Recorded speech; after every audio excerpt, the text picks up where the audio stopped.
Blog Talk Radio.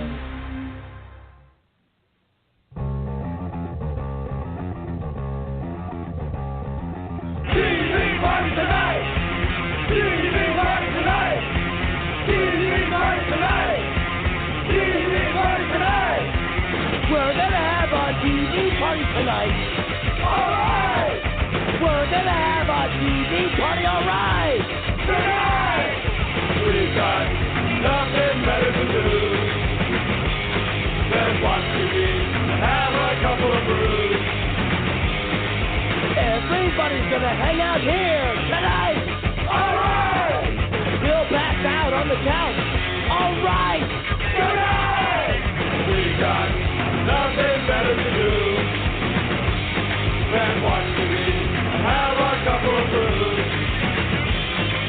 Don't talk about anything else. We don't want to know. We're dedicated to our favorite shows. And tonight, our favorite show is Fuller House. And we are discussing Season 3, Part 2. This is TV Potty Tonight, and I am your host, the mandated reporter, and frankly, I'm mortified, Mr. Mark Radulich. And we are kicking off 2018, ladies and gentlemen, with a really fun show, a late debut in the 2018 Netflix calendar, Fuller House, as I said before. And, of course, joining me to discuss it, to pick up where the conversation left off in September, ladies and gentlemen, the punchy pugilist, totally 80s, Mr. Pat Mullin. How do you do, sir? I do well. Somehow I'm not frozen yet, folks. I bid you all a fine, fond hello from the very frigid, very snow-covered northeastern United States. And to prove that Totally 80s Pat is not a gimmick, on the way home, I happened to have CBS 101 FM on and was singing loudly along to Like a Virgin when a car full of young, attractive girls pulled up next to me, and I felt about 2 inches big. You know, it's funny. My daughter went caroling over the holidays with her Girl Scout troop, and at one point, and I don't know if they're from New York or not, somehow they knew about it. The Girl Scout troop leader played Dominic the Italian Christmas Donkey, which, if you're from the tri-state area and you were aware of WCBS FM, the Golden Oldies station, you have heard at Christmas time Dominic the Italian Christmas Donkey. Either that or you've turned into one of my podcasts and I've talk incessantly about it. But none of the other girls in Lily's Girl Scout troop knew what the hell it was. Lily, however, was singing along, hee-haw, hee-haw, hee-haw, hee-haw. Well, there is a large influx of New Yorkers and New Jerseyans to Florida for retirement or just because of weather like I'm experiencing right now, folks. Just to put it in perspective, the area I live in New Jersey got hit with 18 inches of snow, which was mild compared to some of the others, and people don't like that. I totally sympathize, Pat. You're hitting me where I live because I'll tell you, we had similar conditions here in Florida. It dropped down to 30 degrees today. Can you believe it? It's just like having 18 inches of snow out there, except that it isn't. Don't make me hit you. When last we left our heroes, they were on a plane headed to Tokyo for, oh gosh, what's the boyfriend's name? Help me out. Matt's wedding. To CJ. No, Steve's wedding. Steve is the boy. Is not the boyfriend. Steve is the former boyfriend. Matt is the boyfriend. Hang on, because that's about to change. But yes, they were headed out to Steve and CJ's wedding in Tokyo, and DJ had inadvertently admitted to Steve that he was her soulmate, and that she was going to pick him had he not shown up on her doorstep with CJ. And that was how I believe we kicked off, what was it, Season 2? Yes. Okay. So fast forward, CJ and Steve are getting married. They're on the plane to Tokyo. And now everything is turned on its head. And that is where we pick up. let me just go ahead and say right off the bat, I don't know what you thought of this second half of the season, this season 3, which dropped in December, but I would describe Fuller House season 3 part 2 as kind of a shit sandwich, where the meat was a fine piece of ham slapped between two pieces of shit. This episode and like the last 2 episodes drove me out of my mind, and I was not a fan. But everything in the middle I actually enjoyed, and there are some definite trends that happened. I'll just right off the bat, I'll share one my wife pointed out to me, which I actually thought was funny. She, and I understood the rationale for it, but it's definitely something I want to talk about. Once we kind of get out of Tokyo and we start getting into the second half of the season proper, they basically ran out of shit for Fernando to do. So they paired him up with the baby. And you have the best odd couple I've ever seen of the youngest Fuller child and Fernando just hanging out and doing stuff because they had too many other plots in the air and they had nothing for him to do. But let me kick it over to you. Just your general thoughts on the season and, agree or disagree about the Tokyo episode and then the last 2 episodes, which bring back the Tanner clan proper. I was not overly fond of the first episode of this half of the season either. The last episode I thought was probably better than you did. I enjoyed a lot of the nostalgia aspect of it, even though it was very the writing was very hackneyed and it was very predictable on certain ends. I was fine with it. The episode prior to it I didn't care for all that much. But I honestly, the middle part of this half of the season is probably my favorite thus far of anything on the show. Yeah, I thought that's the thing. It's such a weird set of episodes because, like I said, the middle is really strong, and I agree with you. I would say it's probably the best of the series so far. But the beginning and the end of it is just so bad. So I guess let's get into it. The Tokyo episode, My Best Friend's Japanese Wedding, is a ton of slapstick. And I'm not overly fond of the slapsticky parts of this show. I don't think they pull it off all that well. It becomes unwatchable for me.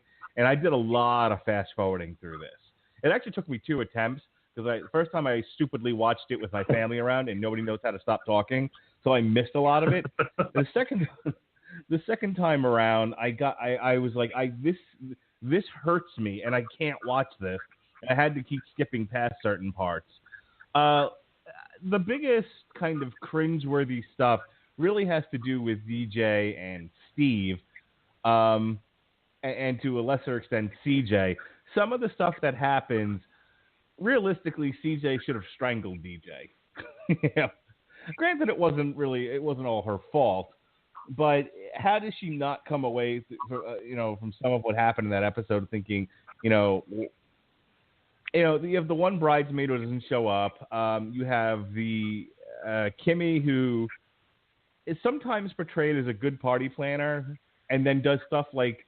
Can't bring in local kabuki dancers, has to hire them from somewhere else, and then they don't show up. And so she does a terrible kabuki dance. And then you have the bit with the toilet and the dress, which it would be hard to necessarily blame that entirely on DJ. But then the thing with the ring happens, and it's like, come on, how do you throw the ring accidentally, quote unquote, throw the ring into the goddamn river? And then, of course, Steve goes after her. All of that stuff, CJ's not an unsympathetic character. I really feel bad for her, and I don't think the character deserved any of what happened in this episode. And to me, it wasn't funny. She, it's really clear in some sense that she's basically a rebound because he's found someone with so many similar qualities to DJ when they start dating.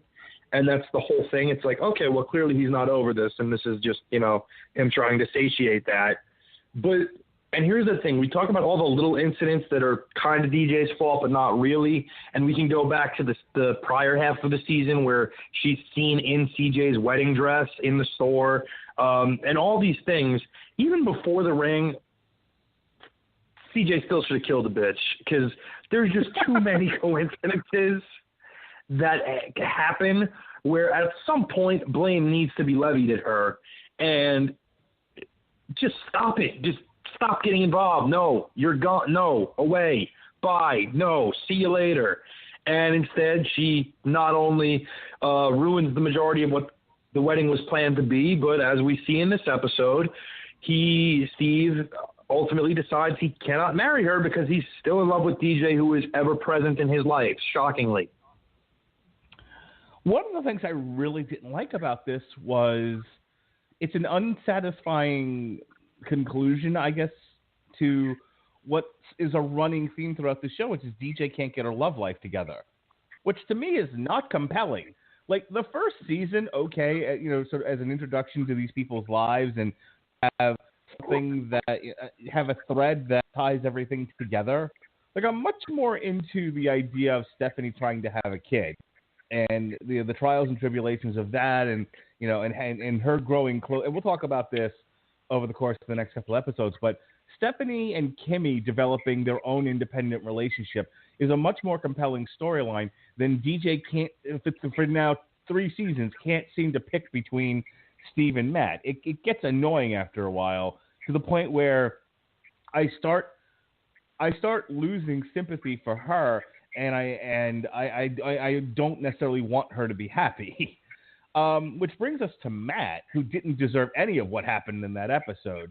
Here's a guy who, despite himself, is head over heels for this, indecisive nutbag, and she's ready to marry him. She's ready to walk across that aisle until she finds out that, that Steve's still in love with her, and then suddenly she's questioning everything and willing to torch the relationship, and it's like, you don't deserve him. Frankly, you don't deserve Steve either. You're an asshole.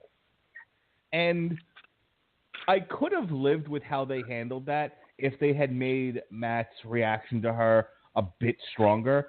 But in the following episodes, it gets really silly. And at the end of the day, he's not reacting big enough. He's not reacting angry enough to her, which is what I thought those decisions warranted. But just sticking with first episode. Well, I was going to say, I don't know if you've ever been like dumped for no good reason and the girl still wants to like be a part of your life and be friends with you after. That's all of my failed relationships.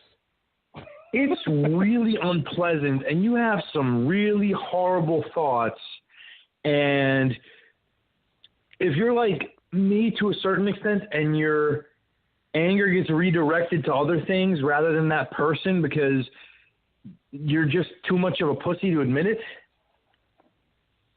you're really upset with how this is portrayed with Matt because you want him to lash out, if not at her, at something else, or at least say, no, you destroyed me. I'm good now. I don't want to see you again.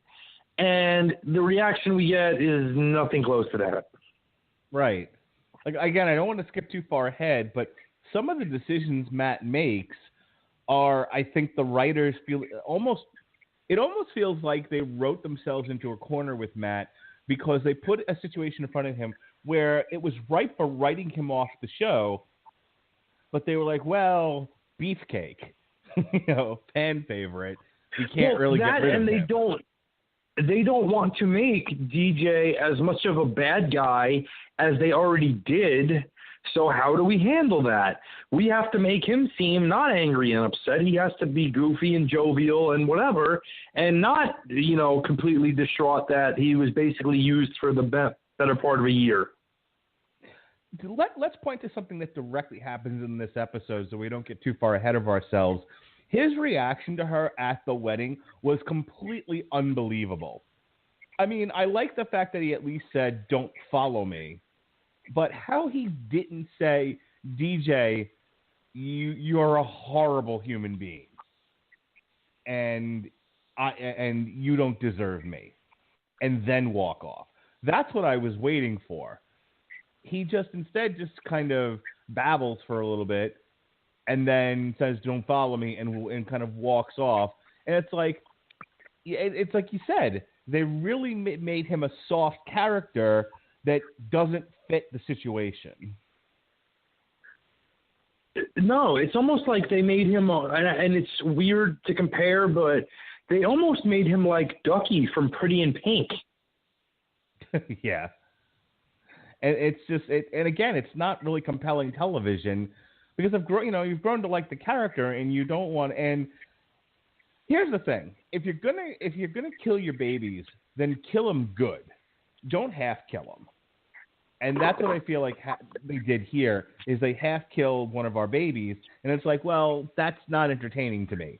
Either kill them all the way or don't kill them at all. Again, just going back to and then we'll move on to the other two subplots. I thought it was just kind of lazy and stupid writing, and I don't know if it necessarily fit the character of Kimmy to have her screw the wedding up as badly as she did. I wasn't a fan of any of that because, again, you can't have it both ways. You can't be a total fuck up and can't get this wedding right and then still be a ace party planner, which is also how they write her. So it didn't make sense to me. Agreed. There's a lot of, unfortunately, if there is one great weakness to this show, certain aspects they are so uneven on versus having a very clear direction for other things. And a lot of times in those episodes, the uneven part is the A-plot. And that's a narrative issue that you have to correct immediately, or else you're going to lose a lot of people in the lead-in. I would tell you they probably have lost. I think the show's still fairly successful, and it's gotten better reviews as it's gone on. But I would say they've probably lost certain viewers just because, a lot of the time, you're right, a lot of times their A-plot is so stupid, and people don't kind of hang around for the lesser plots. And speaking of lesser plots, we have two in this episode. We have... I'm forgetting characters' names now. We have the eldest son and Kimmy's daughter, who kind of go off on their own. Jackson and Ramona. Thank you, Jackson and Ramona. I'm so tired. I'm going to be leaning on you for proper nouns tonight. Jackson and Ramona kind of go off on their own, and again, I wasn't particularly interested in what was happening with them. This felt like that kind of jumping the shark episode of a show where they don't know what to do with the characters anymore, so they just send them fun places, and the show becomes more of a travel guide. And that was the entirety of their plot. And what they do with the Ramona character in this, there's much more compelling stuff that they do with her, but the little bit where they tie her to the one guy in Sexy Zone, I'm like, this is the dumbest thing I've ever seen. And I'm not entirely sure why the writers did it. I didn't know that Sexy Zone was a real thing. Neither did I. And if you don't know what we're talking about, basically she gets her life saved by a very cute young Japanese boy who she finds out is in a very popular Japanese boy band called Sexy Zone. And that's a real thing. That's a real band. He is a real member of said band that are apparently very popular in Japan. They're kind of like a Japanese Menudo or One Direction, whatever age you are, whatever parlance you are, whatever makes more sense to you. That's what they are. And I guess I don't know whether it was just to give the show some sense of weird authenticity or to just because the writers thought it was funny that this is a real thing. Hey, let's put this in. This is hilarious. And the band is actually called Sexy Zone. It's not like a parody of Japan. It's real. Yeah, again, I wasn't, I didn't particularly care. The other plot in this is Fernando, second kid's name. Max. Fernando, Max, and his girlfriend, who I forgot was even involved in this, and more so forgot that she was CJ's daughter. Yeah, just call her the beard. Yeah. she shows up, and the big tension there is they want to go to Samurai World. She wants to go to Hello Kitty World. And again, but here's the thing: both B plots felt like travelogues. However, it's an example of how to do one right and how to do one stupid. And the Hello Kitty one was actually done right because they actually had fun with it and made some jokes and, really got the characters wrapped up in the atmosphere, as opposed to Jackson and Ramona, who just feel like, like a Food Network TV host walking through, walking as the camera follows them through a city, talking about the city. Well, and the funny thing is the Max storyline is relatable because I don't know anybody who's dated somebody, especially if it's like your first relationship, and there comes a choice where, hey, I want to go do this, but I really wanted to go do this, and then she puts her foot down, or and no, we're doing this, and you can either say, okay, we're doing that, or you can be single again. That's a lesson I learned in April of 2001 when Prince Nassim Hamed fought Marco Antonio Barrera on pay-per-view. And I chose that instead of date night, and thus date night didn't happen for a long time after. I hear you, brother. So, yeah, that you're right. That was at least relatable, but I also thought it was fun. They got the Max kid, decked out in all the Hello Kitty stuff, and then so was Fernando. And, of course, Fernando, all right, everyone take a drink. I'm going to make a wrestling reference. Fernando is like the comedy wrestler. He's the one you can dress up. Yeah, he's very much Santino Marella. He's the one you can dress up and do funny gags with, and and it's just his comedy is very visual. Because he's a stunning looking guy, and so it's funny to see him all decked out in pink and with the Hello Kitty whiskers and all that other stuff. I was amused. It was probably the only part of the episode that I didn't fast forward through, and I actually found semi-enjoyable. I'm going to give you the last word on my best friend's Japanese wedding. Let me just say, I couldn't wait for this episode to be over, and thank God it gets better than this. And the writers just did a terrible job, an absolutely piss poor job of making DJ in any way relatable or sympathetic. Sympathetic? Yeah. The funny thing is the trend we saw initially in the show was the first episode of the series. We talked about how pretty much it was just a nostalgia trip to introduce people to characters and make fans of the original show happy that they get to see everybody. And it wasn't particularly well written or strong. The second season, we had a complete turnaround. It was very good first episode, some horse crap in the middle that you have to get through to get to the end, but ultimately satisfying. Season 3A, stronger narrative start again. A little bit slow in the middle, but picked up again. This felt like a complete reversion back to, we don't know what to do here. Let's just throw this against the wall and see what sticks out of it, and we'll have to fix as we go. Yeah, very, very much so, which is weird because it was the mid-season premiere, so it isn't like they concluded an entire storyline and then they're like, well, we're all out of ideas, so we'll have DJ ride a motorcycle over a shark. The only thing I can think of is because the turnaround time between the first and second seasons was much more in line with a standard television series. The turnaround time for the demand between seasons 2 and 3 was a lot shorter. So I guess maybe they wanted to buy some time and break it up and take some time to refresh and get new ideas. And then when they realized how short the deadline was, it was, oh, we need to put something together quick. Here, let's do this. All right. The next episode is Troller Coaster.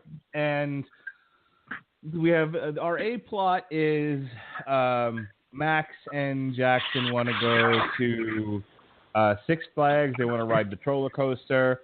And with everything that's happened, DJ takes this as an opportunity to sort of forget her troubles, put the stuff with her and Steve behind her, and and just go have fun with her kids for a day. And of course, Steve tracks her down, because he needs to know where they stand. He's still very much like, hey, wait a minute, we had a moment here. I'm not going to let that pass.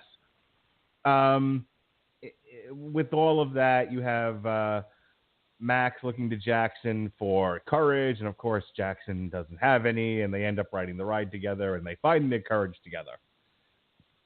Terrific.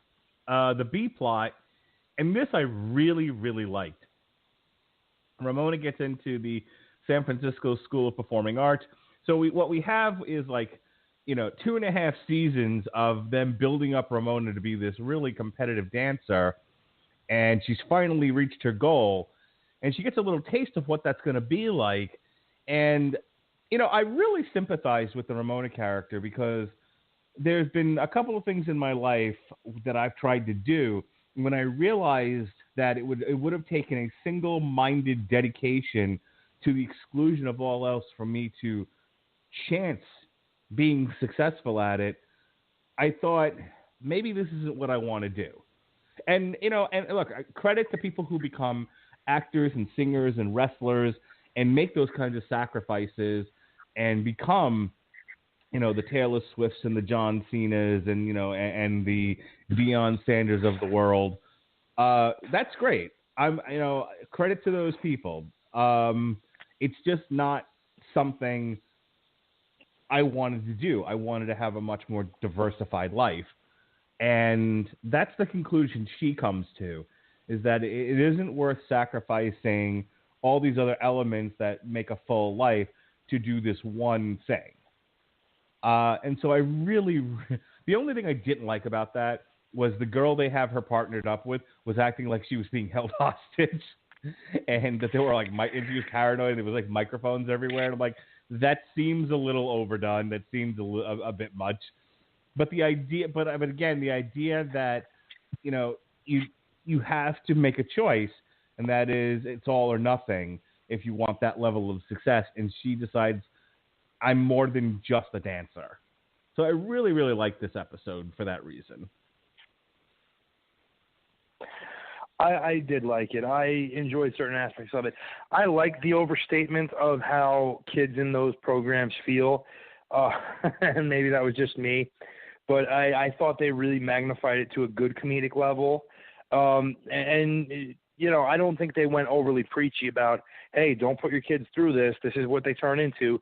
I think it was done just ridiculous enough to lose some of that twinge of maybe we shouldn't do this if our kid's in a performing arts school or is a star athlete that we're making their primary focus this or that. But it was definitely a positive highlight because also, like you said, it pays off of the past 2 years of a lot of development with this character and a focus that she had. It's also a nice little nod back to the original show where Stephanie had a very big talent for dance and was part of a troupe, and she was being groomed into potentially being a dancer through the rest of her life. And she ultimately had to decide, I don't want to do just this, albeit at a much younger age than what they had Ramona doing. But it's a nice nod back to the original series. It's done differently in this as opposed to being a complete rip-off of it, which is nice too. That's the difference between ripping off and paying homage to something, and they did it well here. Ramona in particular, as we pointed out, she's been a highlight. She carried her scenes very well and conveyed the conflicting emotions you're going to feel in that particular scenario. And if you're not someone who's ever been faced with that, you're either talentless or you're enjoying a lot of things, which is good. The enjoying part, not the talentless part. I feel bad for you if that's the case. But I there's a point in time where I remember when my amateur boxing career was taking a very serious turn and I was competing at a junior Olympic level, and it was at the point where it was, you can keep doing this and you can go to the gym every day and you can keep applying and be better. Or, if you don't come to the gym on Friday night because you want to go see a movie with your friends, that's fine, but don't expect to be at this elite level because there's going to be somebody who's doing that when you're not, and they want it more than you do. And there were people who kind of made me understand that if I wasn't doing that, the likelihood of me being at an elite level wasn't going to happen. And I did push myself for a little while, but ultimately with other things going on, it wasn't fulfilling. And I said, I need to pull back and remember what it's like to be a kid. Yeah. You know, Floyd Mayweather, who a lot of people hate, and, you know, with good reason, you know, people look at him now and pass judgment on him. And I'm not even talking about his character as such. Just the by virtue of the fact that he makes so much money per fight, he commands such a high dollar amount. People have to remember how Floyd started. Floyd lived in the gym. You know, Mike Tyson, when he was plucked from obscurity and trained by Gus D'Amato, lived in the gym. The boxing was their lives. It's how they became as good as they were. They dedicated their entire lives to it, and to one degree or another, earned their $1 million paydays when they finally got there. It's part of the reason why I think once people find success, they go a little crazy, because they sacrificed so much of their life to get to where they can finally enjoy it. You know, and it's kind of like the kid who has these overprotective parents and they don't let them experience things, and they go to college and they end up getting STDs and DUIs and other other abbreviations and acronyms, because they just lose absolute control because they never got a chance to experience things. The last thing I'm going to mention here is the episode does conclude with Steve and DJ deciding that they want to wait a month before they jump into a relationship. And I liked that was the one thing I liked about their part of the episode, was that, okay, we're not going to spend yet another 6 episodes of will they, won't they. It's just we're taking a timeout, and we're going to do some other things. Thank frickin' God. Last word before we move on. Agreed. It needed to wrap up the way it did. Thank God they went with that instead of retreating us back to where we started, and rather rinse repeat. Fast Times at Bayview High. Jackson and Ramona do their first day of school. I believe this is the episode. Yeah, this is the episode where Jackson is warned. You want to make a good first impression on the first day, because if you screw something up, that's what you'll be known for 4 years. He slips on a piece of bologna. I loved the gag about him falling and the teacher running out of left field to put cones around him and a neck brace. That was fantastic. If that is not a joke about modern society and how we treat kids like Fabergé eggs, I don't know what is. I thought that was great. And of course, they do it again later with Ramona's nemesis, the dance kid. Ramona tries out for the dance team. You know, she assumes she's a natural. She ends up showing up the dance coach, and he, out of spite, cuts her. Is it this episode that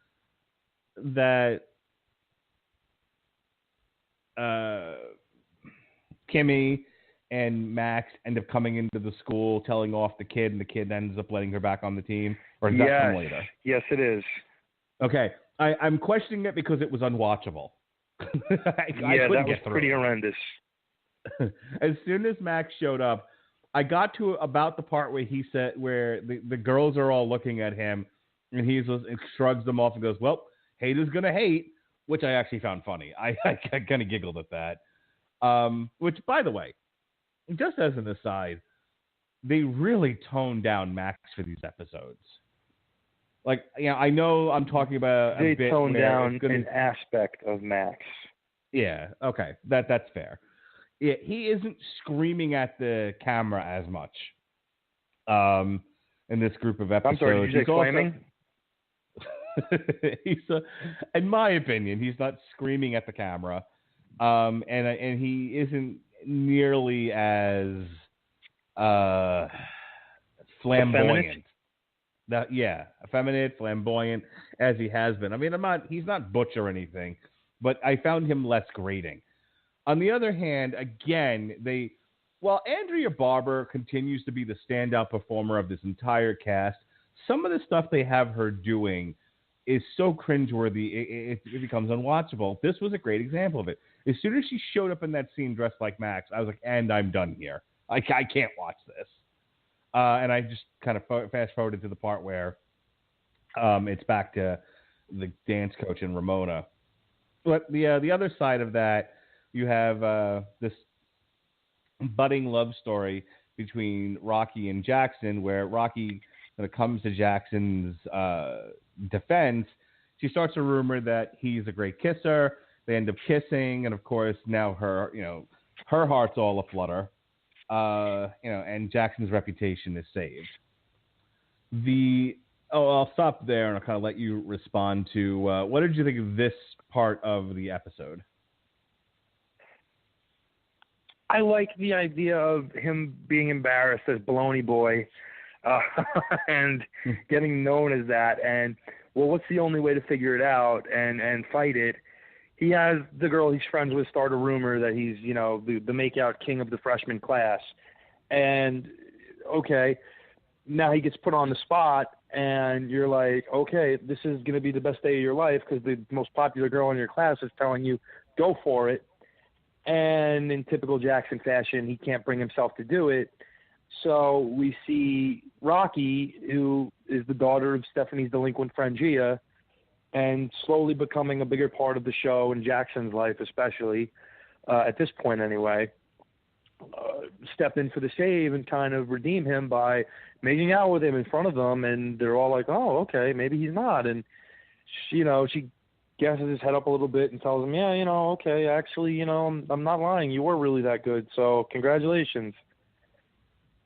And it's silly, but it makes sense the way it was done.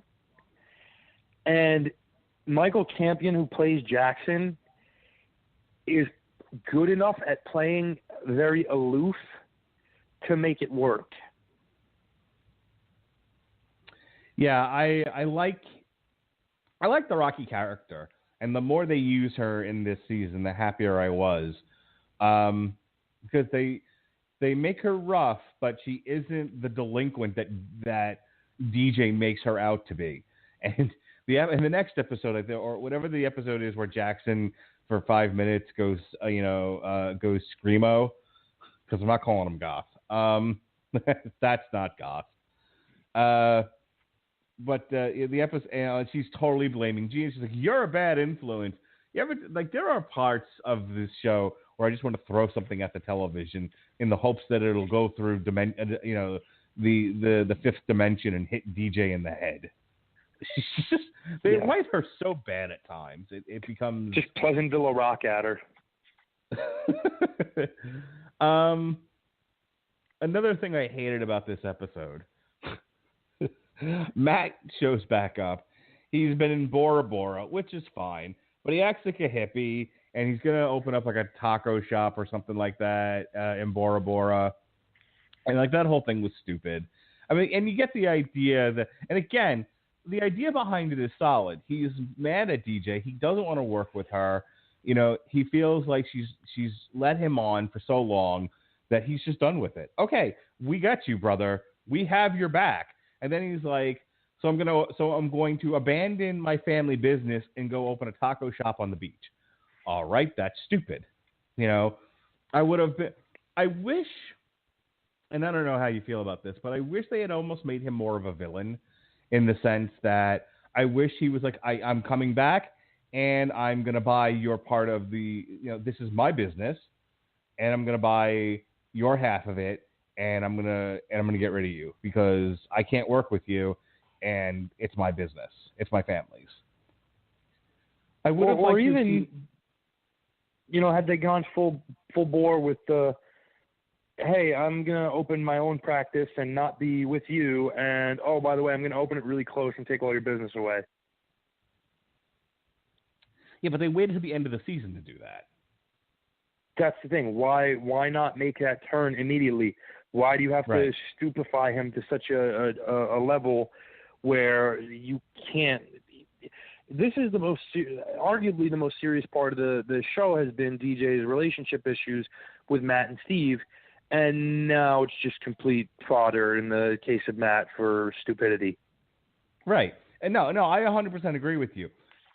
They waited too long for him to make that decision, and they made it way too goofy when they did. You know, it needed to be vengeful. It needed to be full of spite. I also don't know why he walks away from his own business. You know, again, I this is like a divorce basically, and I have seen plenty of divorces where people become petty and territorial. Generally speaking, it isn't a situation where someone just is like, "You can have it all. I'm going to go do something else." And does that happen? Sure, but in a case where someone feels wronged, there's a need to take revenge and hurt the other person. So like Matt's become an unbelievable character, and I don't mean unbelievable like, you know, in the fantastic way. I mean unbelievable like I don't believe that this is a real person. And then they did the bit with the alligator, which again, this is a trick they used earlier in one of the seasons to kind of bring them closer together, and it's like, I don't want to see them fall back in love. I don't want to see them have feelings for each other. I want them to, if you're going to say, you know, if she leaves him practically at the altar, I want them to be, there needs to be more dramatic tension between them, not the will they, won't they. We did will they, won't they already. We've done this angle. We've already done the Ultimate Warrior versus Rick Rude. Stop doing it. Call back to podcast you and I did last year. Was that last year or was that 2 years ago? I don't remember anymore. That's 2 years. Ugh, God, how time flies when you have cancer. Anyway. But it's still good. It is. Anything else about Fast Times at Bayview High? You know, the one high point of the episode, other than some of that stuff, we'll go back to a high point, is this is the episode where we find out after, you know, attempts at hormone therapy and everything else and her struggles that Stephanie actually has 3 viable eggs for fertilization. And that narrative is going to continue, which is one of the more compelling aspects of the show as a whole, is that Stephanie's gone from these different stages of her life within the show, from kind of aimless party hopper DJ to surrogate mom in certain aspects to the kids, finding some type of responsibility, and after spending time with her nephews, realizes what she wants is children of her own.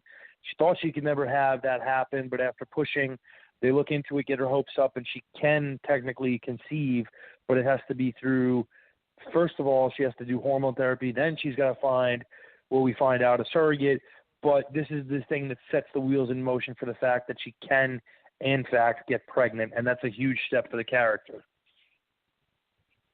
Yeah, I thought Jodie Sweetin overall did a great job with what they gave her this season. It was a major part of the second half. You know, her deciding that she's going to have this baby, and I thought the actress herself did a great job of portraying the vast array of emotions that went along with the decision making.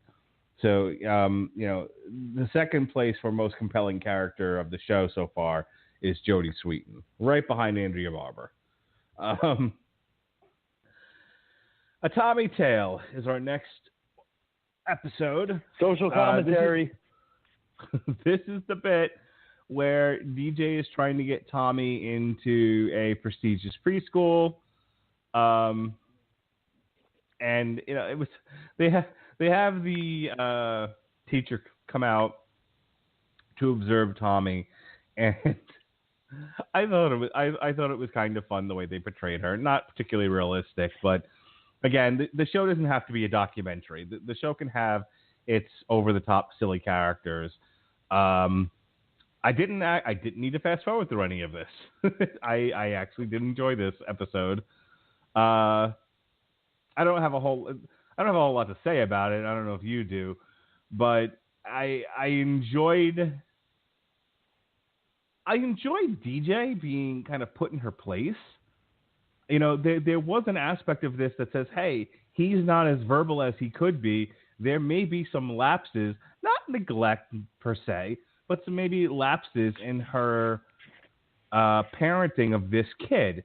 And that may be coming out of the fact that she, you know, is a single mother of 3. It may be coming out of the fact that she's been distracted by her stupid love life. But either way, you know, I like to see a situation where she isn't perfect, or there's a chink in the armor and it goes unresolved by the end of the episode. It doesn't get resolved. It's a situation that she has to deal with, and it brings her down a peg. I thought that was the best aspect of this. The stuff about Jackson and Ramona not being able to use their devices and walking around like pilgrims and all of that, I had, it was fine, I guess. I wasn't really entertained by it one way or the other. I liked it, and I'll tell you why. Because I see so many people who can't function without some type of handheld PDA, whatever you want to call it, and I just think, how lost are these people going to be when they have a phone die, or they have to actually follow street signs to get where they need to go, or any of these scenarios? I guess it's one hand, it's different if you grew up in an urban environment where you learned at an early age how to use a subway and how to do this and how to use a payphone, which hardly exists anymore, but how to problem solve without having an electronic device in your hands at all times that could tell you everything. And there's definitely an over-reliance on that. They counter it well by having this subplot of Max being sick, and he's really excited to give this report at school, but he's not well enough to go.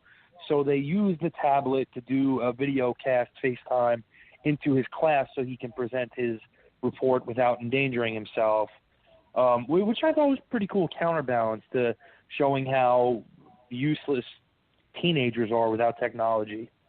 So it doesn't come off as technology's bad, get rid of it. It shows a positive counterbalance to the negatives of it. And I like that as a whole. Yeah, I actually like the Stephanie and Max stuff. I like Max as a character who feels school's important, and this project was important to him, and he is putting himself at risk by trying to go to school and do that. And and there's some fun to be had with him trying to get out of the house in the midst of this important observation that DJ and Tommy are having. That's about it here. Anything else? That's kind of it. The Tommy stuff I thought you covered well. And again, I like the fact that it's not typical sitcom fare where it's wrapped up neatly in half an hour. It's a problem. They're going to have to address it as time goes on. It can't just be solved in that type of environment. It's an issue that needs to be concerned about and taken care of over time. The next one is Surrogate City.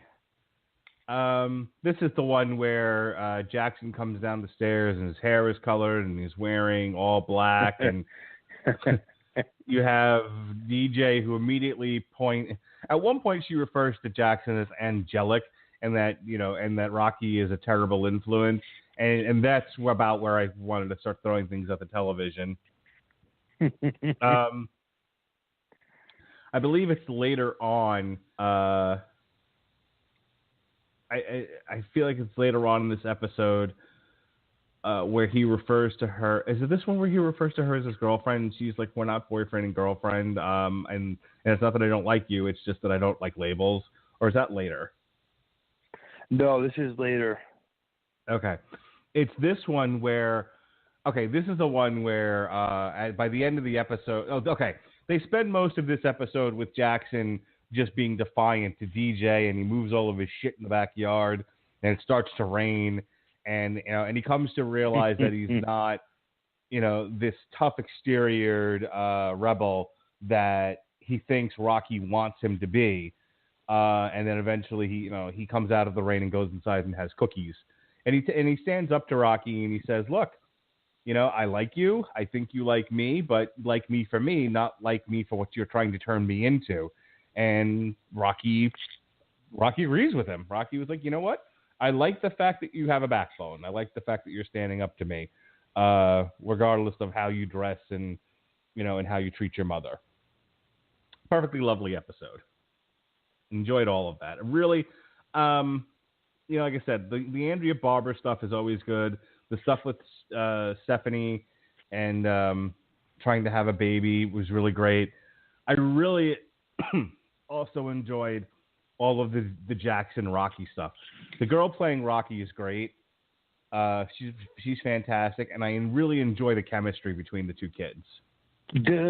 There's necessary interplay between them because the past 2 years we've seen Jackson. We haven't really seen a ton of development with his social characterization, so to speak, until he gets to summer school and meets Rocky and the fat redheaded kid with a crush on DJ, whose name I don't remember. And you can't really have him develop alongside that type of character. That kid is almost like the Boner to his Mike Seaver, to use a sitcom reference. Mike never really showed any growth or development when he was hanging out with Boner, shockingly, based on that character's name alone.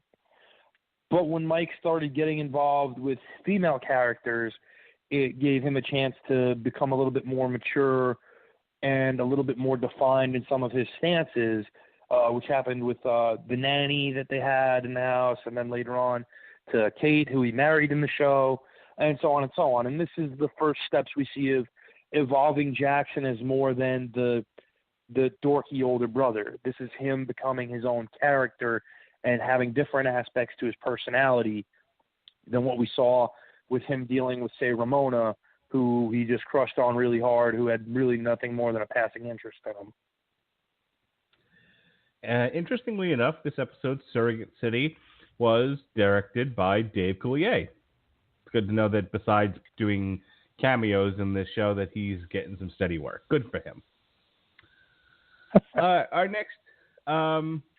it's just worth mentioning that this is also the episode where Kimmy finds out she's part French and Fernando finds out that he's part Jewish, and they immediately go insane and start doing all kinds of French stereo and Jewish stereotypes. Can I pick a bone here with this, please? Okay. I giggled despite myself, and yes, you can pick a bone, but let me say this: there was stuff all season long in this show where I would consider myself to be a fairly bright individual, and I complain a lot about American comedy, but I'll be damned if I didn't giggle at a lot of this. Go ahead. Okay, it has nothing to do with that. I actually think them overplaying the stereotypes is really funny. However, Jewish is not a nationality where you can say your grandmother was 1/4 Jewish and thus has passed it on to you, and you're now 1/16 Jewish. Jewish is a religion. You don't hear people say, "Oh, well, I'm 1/4 Catholic," or I have an 1/8 of Presbyterian in me. It doesn't happen. Okay, I gotta correct you. Jews are not only a religion; they are also a race. Now, we know them as the Israelis. Okay, but that's now. Israelis. Yeah. Okay, we know them as the Israelis now. But in times of antiquity, the Jews were an actual race of people. It's the but one... you can't say that because shockingly enough, not every Israelite is a Jew. And that is correct. More shockingly, not every Jew is an Israelite. No, I'm not debating that. I'm telling you that the rise of Judaism, I'm going to trip all over this. I'm not an expert in any of this stuff, but what I have read and the experts I have talked to, and I'm going to try to say this as simply as I can, it's the one instance where this particular religion is also a race of people. You are absolutely right in saying you can't be a race of Catholics. That's a religion. That's actually a subset of the Christian religion. You can't be a race of Muslims. Islam is a religion. The Jews are not just a religion. That's an actual race of people. Now, in 2017, you can make the argument that not anymore. It's not. It's been incredibly diluted to the point where it's almost a nonsense statement. There's an argument there, but not in the days of antiquity. Not not going back thousands of years. Yeah, if we were going back 4,000 years, I wouldn't have a problem with it, but we're in 2018 now. No. Fair enough. How possibly old is Fernando's grandmother? What was she born in 1956? Come on. Okay. Oh, that's why I'm not arguing the your point is sound that he would not all of a sudden have those genetic behaviors. That's silly, and that's the show writers doing kind of funny but lazy writing. But your statement that the Jews are not a race of people, it's just not factually. It's not historically correct. It is now. Okay, we're moving on. All right, the next one, Soul Sisters. As we race towards the end of this season, this is the bit where Kimmy is going to be the surrogate to Stephanie, and they decide that they're going to have a bonding day together.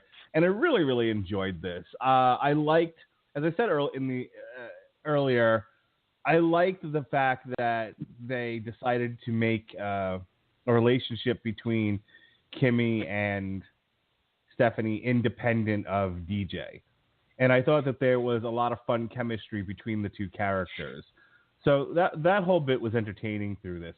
The stuff where Max and Jackson break the Mariner and are trying to glue it back together. And the only thing I thought was funny about that was the bit where Max is resting his head.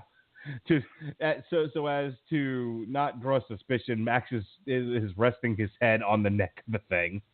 You know, they do some very slapsticky comedy with that, and it actually worked for me. I thought it sung. This is more of Fernando, and this is more of the we have nothing for Fernando to do, so we'll do some stuff with him and Tommy as an odd couple. That was pretty amusing.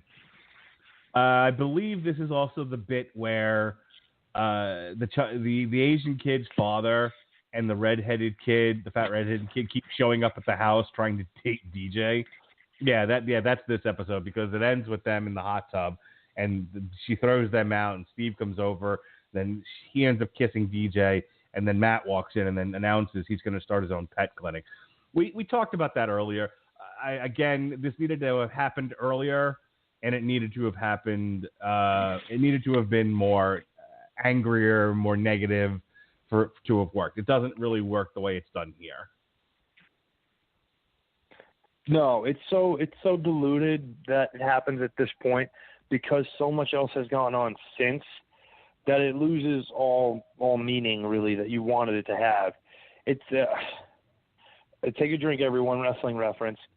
It's like when a crowd is super hot for a particular act or performer and you fail to pull the trigger on it when it's the right time, fail to pull the trigger, and then you do it like a year and a half after that person has reached their zenith of popularity and has cooled off, and it doesn't have the effect you want it to. And, of course, that person would then get blamed as opposed to not pulling the trigger at the right time, but that's another story. Yeah, I'm looking at you, Rob Van Dam. I was going to say, see James Storm and Bobby Roode in TNA, where everyone was waiting for James Storm to win the title off of Bobby Roode. And swerve, bro, they decided to not do it because everyone was expecting it.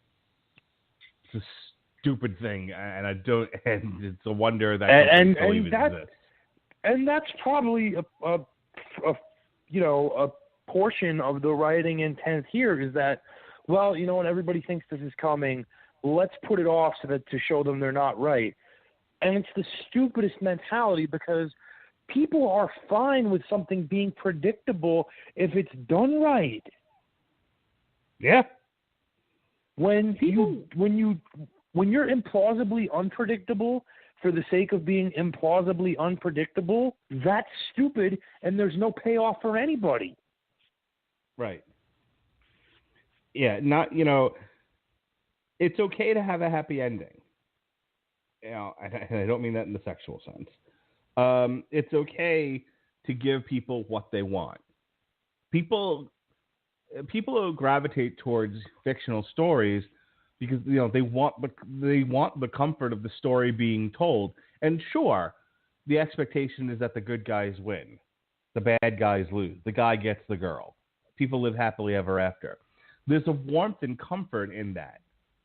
And if you want to go an opposite way on occasion to tell a more compelling story or to tell a shocking story, sure, that can work from time to time. To do it just because, well, we don't want to give people that warmth and comfort they've come for. I don't want to get off on a tangent, but take a drink, everyone. I always find that when Vince McMahon says, we exist to give the audience what they want, to be the biggest load of horseshit to come out of that man's mouth. Because so many times people have pitched stuff. I mean, if Bruce Pritchard is even close to being truthful on his podcast, even remotely close, they have pitched Vince on things the crowd largely wanted and were clamoring for, and Vince didn't do it because he didn't feel it. And after, you have a Paul Heyman guy who's pitching something because he has the temperature of the crowd. He knows what they want, but because he's pitched it one too many times, another volley, if I may. And Vince goes, nope, fuck you, just because he's Vince McMahon and he doesn't like things being overpitched. That's one last volley, if I may, sir. Exactly. And so to round back to Fuller House, if the writers are thinking, let's swerve them, bro, let's do the unexpected, that you have to have a better reason than, well, just because, or because it entertains us. There's a value, an inherent value in giving, as Natalie Merchant said, giving them what they want. Let's move on to, this might be my favorite episode, actually, because it's almost cringeworthy, but it really turns, and at the end it turns so good. I really enjoyed this. This is Happily Ever After, and the major thrust of this episode is Ramona is sort of expanding her horizons. She's doing something besides dance. She's planning a homecoming event, and it goes, and it's as cookie cutter can be. And so people kind of turn on it.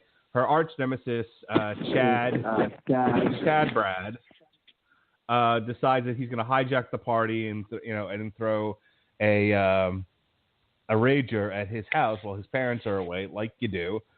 And so on the other side of this, you've got Stephanie, DJ, and Kimmy dressed up as fairy godmothers for a kids' party that Kimmy was hired to throw. And they do a funny little Cinderella bit with Ramona, and they end up saving the dance, bringing all the kids back from Chad's house, and performing as their band. And Gia shows up in what appears to be a cross between the evil queen from Snow White and a fairy godmother for some odd reason. But I'll tell you what, it's not a bad outfit on her. And Steve shows up and kisses DJ and all of that. But I like this episode. I thought this was a lot of fun, and I dug the costumes. I thought those were pretty funny looking.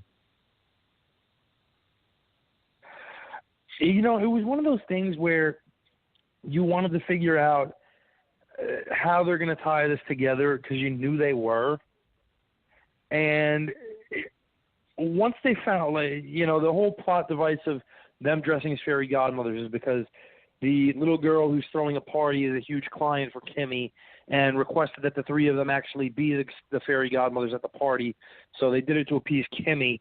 Ramona, who's in charge of the homecoming dance and has a terrible experience doing it, is bailed out by timely intervention of fairy godmothers, which is kind of it's an interesting narrative. I get the symbolism of it. I wasn't totally a fan.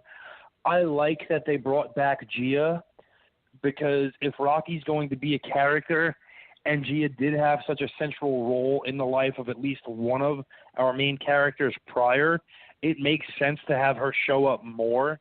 In this case, it's awfully convenient considering they needed a bass player. But it's a step in the right direction to expand things and give you more freedom to work with on the narratives that you're trying to put forth, especially with regards to less so Stephanie now, more DJ, and the development of Rocky and Jackson's potential relationship from where it is and where it could be going. And at this point, the interplay between DJ and Gia, provided it's followed up on, is going to get probably very interesting as we go forth, because their kids are now getting close, and even if they aren't, labeled as boyfriend, girlfriend, they're obviously extremely good friends at this point. And DJ has that eating her up inside because she could never stand Gia and sees a lot of Gia in Rocky. Fair or unfair, you decide. And at the same point, Gia is, as usual, ambivalent towards DJ and doesn't really care one way or another and doesn't harbor any bad feelings towards Jackson. And maybe that's out of just the lack of caring, because she constantly talks about how her hookup passed out and that's why she's here. Is it okay if I say I'm a fan of Gia? I think she's hilarious. She very much reminds me of some of the nurses I work with, in terms of talking about these dating stories. And I know she's somewhat portrayed as a neglectful mother, but Rocky doesn't come across as neglected as such. And I mean, I've seen actual neglect. That's not bad. Mark, were you a fan of, or did you at least watch it all, the TV show 21 Jump Street? Love 21 Jump Street. Okay, Gia's Booker and DJ's Hanson. Okay, fair enough. Not necessarily doing anything wrong, just has her own swagger about her own way of doing things, and because it's not DJ's way of doing things, it rubs DJ the wrong way. Same thing Booker did to Hanson, and that's why I liked Booker so much. Indeed. All right. This is the last good episode of this season. Because this show takes a fucking dive off a cliff.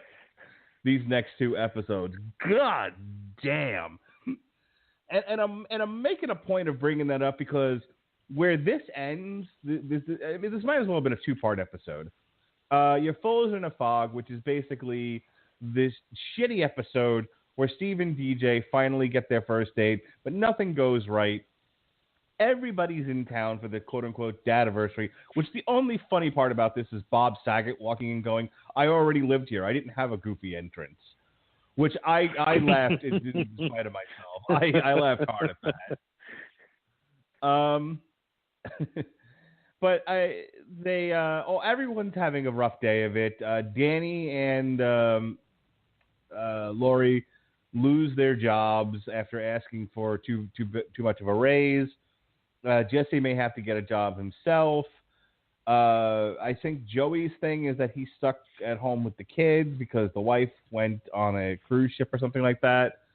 And then Stephanie's afraid that Kimmy's not going to get pregnant because she had a bad dream and she foresaw all the other shitty things that are happening. There's a fog that rivals the London fog apparently, and so it's too dangerous to go out. So all of the above characters put on a date for Steve and DJ at home, which I was like, oh, this is gay. I know the writers were going for cutesy, but it just comes off as, well, we have him in town. We need something for these actors to do, so this is what we're going to do. The only other thing I thought was remotely funny about this was the play date that turns into a silly dance party between Fernando and Joey.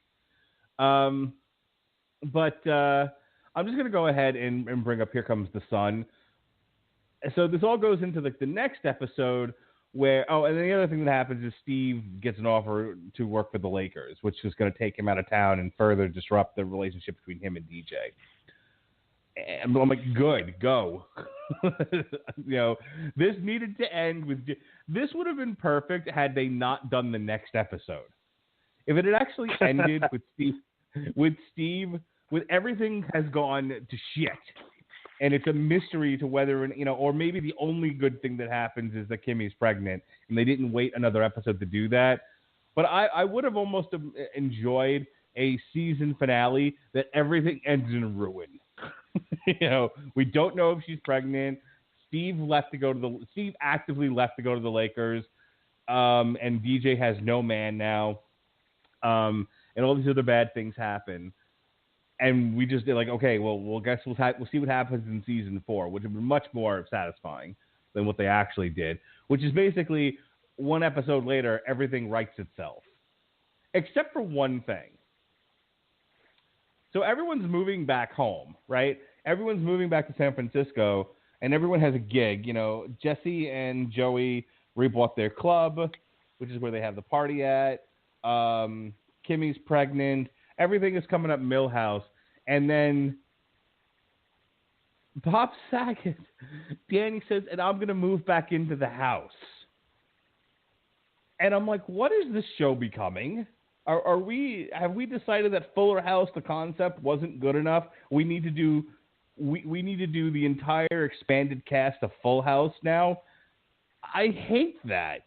I'm worried that what the whole concept of the show got tossed out the window because the writers ran out of ideas and instead went with the, hey, throwback to Long Road to Ruin, more dinosaurs. More dinosaurs, ladies and gentlemen. We don't have any ideas, so more Danny, more Joey. What the fuck, dude? I'm mad about this now. You're a witness. Yeah, I can't defend a lot of that, unfortunately. So, there's a little bit of fun to be had here in these last 2 episodes. The Lonzo Ball cameo when Steve is being wooed by the Lakers is pretty funny, at least if you're a sports fan. If you're not a sports fan, Lonzo Ball is a very highly touted prospect who's playing right now in the NBA and having a tremendous season and was very newsworthy for not just his abilities, but the antics of his father, LeVar. But it is a cool little cameo to see him in there. Stephanie all of a sudden being precognitive is a little bit stupid, as there's been no hint to this at all. Literally, this is just something that's pulled out of thin air and made no sense. The circumstances behind everything happening, okay. It's not uncommon for, people in the entertainment industry to ask for a raise and then get axed. I like the wink, wink, nod, nod to being replaced by Mario Lopez. That's pretty funny considering he's the host of Extra and has done things like this in the past. So that's enjoyable. The Joey thing is a convenient way to not have to continue to have a woman pretend they're interested in Dave Coulier. Because I don't know that any woman would be able to take that. And we get the almost heartbreaking news that Kimmy thinks she might not be pregnant because she hasn't gone through any of the normal pregnancy symptoms that she's felt with her own kids. So, we get certain out-of-nowhere resolutions. Becky gets a job on basically like a fictional version of The View or The Talk or The Real, whatever, any talk show that has a bunch of women producing estrogen and talking about these shoes or these shoes, she gets that job.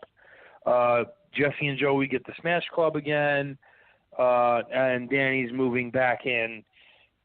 The one thing I liked in terms of Danny's character is a lot of, even though our older characters have been brought back full circle in some way except for him. We had him going through a midlife crisis. We saw that he had gotten remarried and divorced.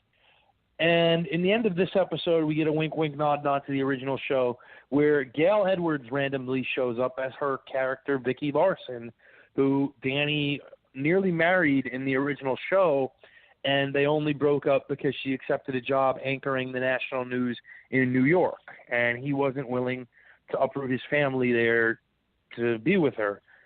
And it's one of those things where, okay, well, everything sucks, but we get that, and you're kind of uneven about how the show ends, and you don't know that you want to pick it up again.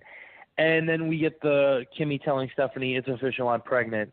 And you're like, okay, this is something I can keep up with and follow because I've been invested in this. They've handled it well. And now that we've got this, I want to see this character evolve further.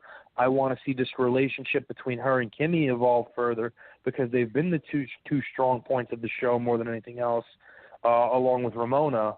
And I'm curious if they can utilize the older characters in a way beyond nostalgia support, which is really all we've seen from them, unfortunately. And I think there's potential to use them stronger without oversaturating us with them. Yeah, look, I mean, one of the big attractions of the show is seeing the relationships between your three main gals, your three major characters. And if you start inserting Danny into that, more than just a cameo, or Joey, or or any of the other characters, you break up that central relationship. Now this is just Full House, the retirement years, and that's not a show I really want to watch. So I'm a little. With everyone moving back to San Francisco, I was reading an article. Let me see what you think about this. I was reading an article where they talked about how they ended the show, and they said one of the reasons why they had everyone move back to San Francisco was like they had to keep coming up with every time one of those characters showed up, they had to have a bag with them because they had to come up with a reason why they were in town. And they were like, well, it'll be much easier if we just have them move back to San Francisco and they can just show up as we need them. We're not going to rest too much on them, but they're there if we want to insert them into a story. Okay, that I can handle. That made logical sense. Where they lost me is Danny moving back into the house. So that's troublesome for me. That's too much of a disruption. I don't know if I like that. And just as a just sort of sympathizing with the characters, his suggestion that DJ and Stephanie share a room and bunk together, I was like, all right. No human being would tolerate this. There has to become a point where someone's going to move out of that house because, like, all right, I don't really need to be here anymore. I mean, the whole point of Stephanie and Kimmy moving into the house was to help DJ, mind her children in the absence of their father. You move Bob Saget back into the house. Why does Stephanie even need to live there? Kimmy is there because she's she wants to be up DJ's ass all the time. We got that. But if you're Stephanie, it's not believable she would stay any longer. So I gotta granted she's got the whole thing with the kid now, but that doesn't mean she has to live in the house. I don't know. Might be overthinking this, but I'm a little shaky going into season 4 here. I'll have to see how it plays out. I'm hoping with a long break the writers get recharged and come up with some fresh ideas. Please, for the love of God, don't leave Bob Saget in the house. No, I wouldn't be surprised if the entirety of the first episode of the 4th season is them convincing Bob to move into his own place, and by the end he gets an apartment or something. Well, I sure as hell hope so. Or they hook him up with, what was her name, Vicky? Maybe he takes that opportunity. I mean, one episode of DJ and Stephanie having to share a room for comedy's sake, I can probably handle. If it's the whole season, I'm going to plot. I don't think Gail Edwards is doing a tremendous amount these days, not to slight her. I don't think she necessarily needs to. She had a lot of years on successful shows. So, syndication money being what it is. But I don't think it's out of the ordinary that we could see her popping up every so often with Bob Saget. And again, we probably don't have a hard time seeing the first episode kind of tie that thing up and move Bob out into his own place rather than this being an ongoing problem. And maybe if they wrote it as an ongoing problem through maybe like a 3-episode arc, I could live with that and it might work. But at the same time, it's going to really throw off the dimensions and the relationships that we've come to expect and we enjoy from the characters that we've established in this show. And again, you have to be reminded that not everybody who watches Fuller House watched Full House. You know, there's a whole generation of people who never watched that show but are watching this show. And so they're not going to have certain familiarities with the older established characters like Danny, Jesse, Joey, etc., other than what they've seen in this show. So that might be asking a lot to stretch that out over 3 episodes as opposed to just wrapping it up neatly in a package with one and then going on about the characters that we care about in this series. All right, speaking of wrapping things up, I think we have said all that needs to be said about Season 3, Part 2. We've spent almost an hour and a half on it. I'm going to go ahead and give you the last word in totem, Pat. Any burning desires, summations, fare thee wells, the floor is yours. When this show is good and it's firing on all cylinders, it's really good. You can talk about the lack of quality in American sitcoms the last 10 years, and I fully agree with you. But this is a show that is capable of a lot when it's on its game. And asking a show to have every episode be great is a very, very difficult premise. That said, if in this show I get 6 out of 9 episodes being very good, I think that's overall a good product. And this show, at least to me, has been a consistently good product. The only problem is when it's not at its very best and it gives you a subpar episode, it really, really stinks. And that's something that they're going to have to improve on, where, no, they can't all be winners, which is a lesson I was told when going through candy on a Halloween. I got a candy corn, which I despise, and if you like candy corn, you don't justify existence. But it's not going to be a home run every time you're at bat. Sometimes you're going to strike out, but make the at bat count. Make the pitcher work for the strikeout. Don't just go up there and whiff on the first 3 things that's thrown at you. That's the problem with this show in times. When it just stops trying and throws gag after gag after gag at you, thinking it'll distract you from realizing that this 27 minutes of the show is complete nonsense and throw it away. I don't need it. If it can get that stronger narrative episode to episode flow, where even if you piggyback off the coattails of the last episode or a past season's episode to just get a filler episode out, that's fine. But don't turn episodes into filler house. Yeah.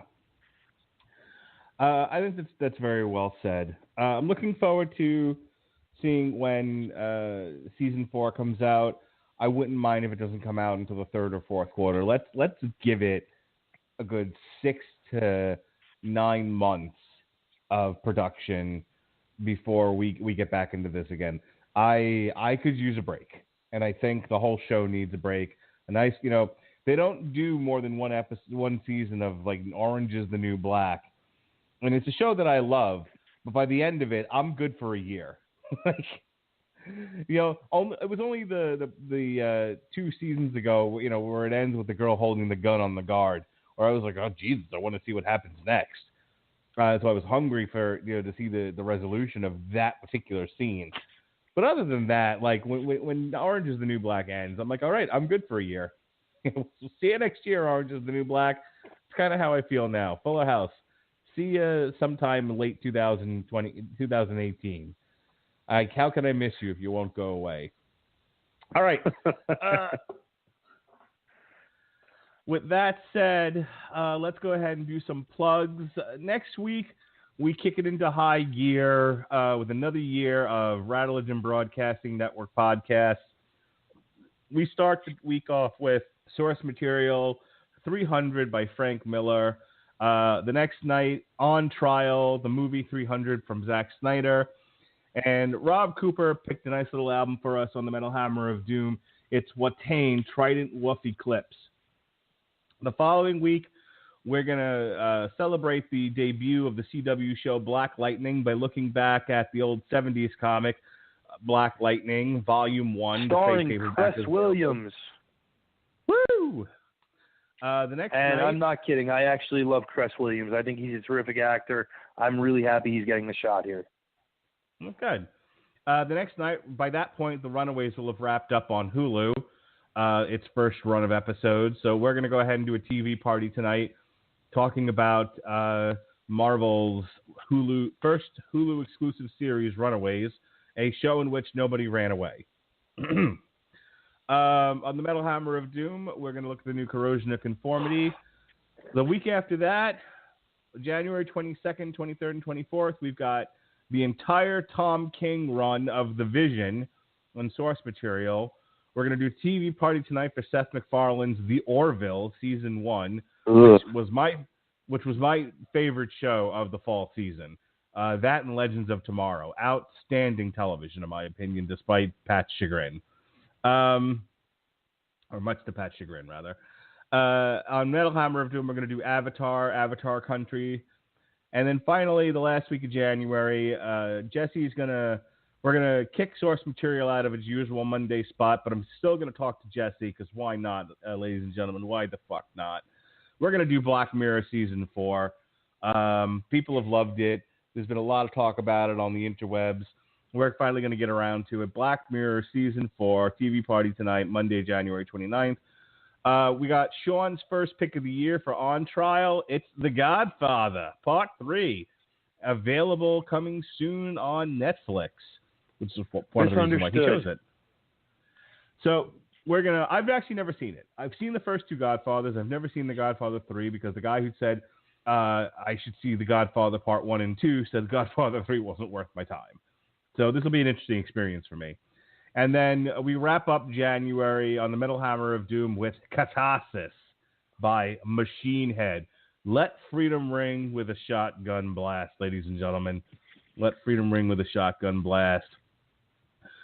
Pat, we've got loaded shows just the whole month of February, March, going into April. I'm definitely going to have you back on for our WrestleMania review on TV Party tonight, April 10th. But anything coming up in the near future, tickle your fancy, something that you want to talk about, you let me know. We'll get it scheduled, okay? Fantastic. And while we're plugging, I'll also plug that just recently on a Christmas-themed edition of Source Material, you can hear myself, Gavin Napier, and Jesse Starcher talking about some Christmas-themed issues that DC Comics has published throughout the years, in addition to talking about some comic book-themed Christmas mornings for the three of us, and some particularly memorable gifts in good ways and bad ways. It's a fun little nostalgia trip with some interesting storytelling that we go through to boot. So you can go on to the Radulich and Broadcasting Network page or the Source Material Facebook page and find that episode. I have not been on the 411 Ground and Pound radio recently, unfortunately, due to some scheduling conflicts. There will not be an episode this Sunday as there is a fight card happening. However, I will be providing commentary with a blanket on and the lights out because Paige Van Zandt is fighting. So you guys all know where that's going. Thank you for an amazing 2017. I hope we kicked your 2018 off with a bang. We love this show, at least we mean this show that we're recording, not Fuller House, though I do have a soft spot for it. But in all seriousness, thank you for continuing to listen to us. I hope to have more for you this year, particularly with Mark, as I enjoy working with him a great deal. And thanks for listening. All right, folks, be well, be safe, and behave.